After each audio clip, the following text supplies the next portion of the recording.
السلام علیکم۔ میں ڈاکٹر ذکی یونان سے، اور 24 اپریل کے اہم واقعات۔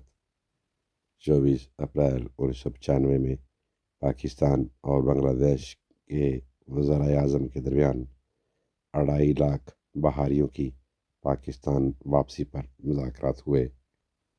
24 اپریل 1837 میں برصغیر پاک و ہند کے شہر سورت میں بھیانک آگ لگی، جس میں 500 سے زائد اموات ہوئیں اور 9,000 سے زائد مکانات تباہ ہو گئے۔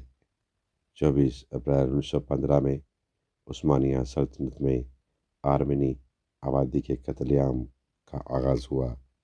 24 اپریل 1898 میں اسپین نے امریکہ کے خلاف جنگ کا اعلان کیا۔ 24 اپریل 1846 میں امریکہ اور میکسیکو کے درمیان باقاعدہ جنگ کا آغاز ہو گیا۔ 24 اپریل کے حوالے سے یہی معلومات تھی۔ اجازت دیجیے، اپنا بہت سا خیال رکھیں۔ Take care. اللہ حافظ۔